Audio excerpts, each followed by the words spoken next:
ये देश सवालों से चलता है, सदियों से चलता आया है।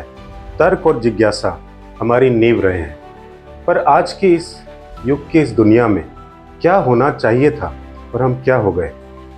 क्या आपको लगता है हम इतने मैच्योर हो गए हैं? आज की डेट में आप कुछ बोल के देखिए। भक्त को बुरा लगा तो वो खाने को दौड़ता है, एंटी भक्त को बुरा लगा तो वो काटने को दौड़ता है। और सरकार का तो ना ही बोले तो अच्छा है।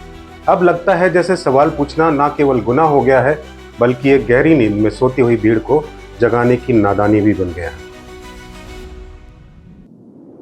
न्यू इरा वर्ल्ड यानी कि नए युग की नई दुनिया में फिर से आपका स्वागत है।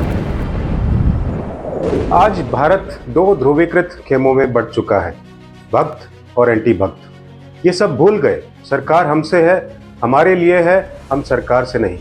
और कुछ जवाबदेही है, चाहे कोई भी हो।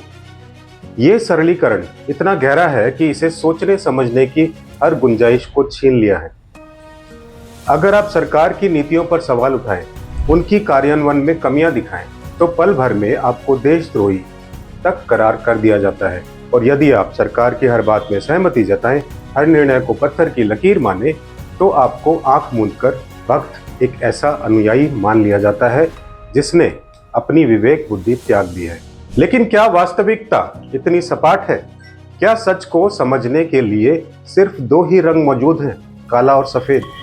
जो मीडिया कभी लोकतंत्र का चौथा स्तंभ हुआ करता था, सत्ता की हर चाल पर पैनी नजर रखता था, आज अक्सर उसी सत्ता के गलियारों में दुबका हुआ नजर आता है। जहां कभी तीखे सवाल दागे जाते थे, वहां अब नेताओं की स्तुति गान गाए जाते हैं। आलोचना की जगह चाटुकारिता ने ले ली है और इस माहौल में फेक न्यूज आज की सबसे बड़ी महामारी बन चुकी है। कोई भी व्यक्ति बिना किसी जिम्मेदारी के, बिना तथ्यों की पड़ताल किए, बस अपने मोबाइल पर आई हुई किसी भी सनसनीखेज खबर को आगे बढ़ा देता है। व्हाट्सएप यूनिवर्सिटी का ज्ञान ही अंतिम सत्य मान लिया जाता है और इस सब का सबसे घातक परिणाम यह होता है कि सच्चाई कहीं गुम हो जाती है, तर्क दम तोड़ देता है। लोकतंत्र का मूल अर्थ है जनता का शासन, जनता के लिए, जनता के द्वारा। हमारे नेता हमारी सेवा करने के लिए चुने जाते हैं, ना कि हम पर शासन करने के लिए। लेकिन क्या अब हमारे नेता स्वयं को अजेय सर्वशक्तिमान समझने लगे हैं, जिनसे ना कोई सवाल कर सकता है, ना कोई जवाब मांग सकता है? और इस सब के बीच एक और खतरनाक नशा पनप रहा है, धर्म का नशा। धर्म जो कभी शांति, प्रेम और करुणा का प्रतीक था, आज कुछ लोगों के हाथों में ऐसा हथियार बन गया है जिससे लोगों को आसानी से मूर्ख बनाया जा सकता है। मेरा धर्म सबसे महान, मेरे धार्मिक प्रतीक ही सब कुछ है। इस तरह की भावनाएं लोगों की सोचने समझने की शक्ति को कुंद कर देती हैं।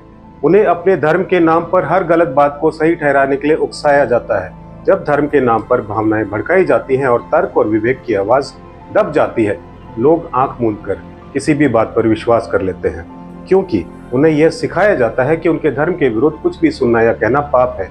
सच्चे मन से सोचिएगा, चाहे किसी भी धर्म के हो, क्या आप वाकई में आज के युग में ऐसी दुनिया चाहते हो?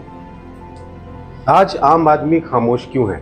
उसके होठों पर ताले क्यों लगे हैं? क्या उसे डर है कि अगर उसने सच कहा तो उसे ट्रोल कर दिया जाएगा, सोशल मीडिया पर उसकी इज्जत नीलाम कर दी जाएगी, उसे देशद्रोही या धर्म विरोधी करार दे दिया जाएगा? यह डर धीरे धीरे हमारी सामूहिक चेतना को पंगु बना रहा है। लेकिन याद रखिए, जब जनता सवाल पूछना बंद कर देती है, जब वह डर के साये में जीने लगती है, तो लोकतंत्र सिर्फ कागजों पर सिमट कर रह जाता है। सत्ता निरंकुश हो जाती है और आम आदमी की आवाज अनसुनी कर दी जाती है।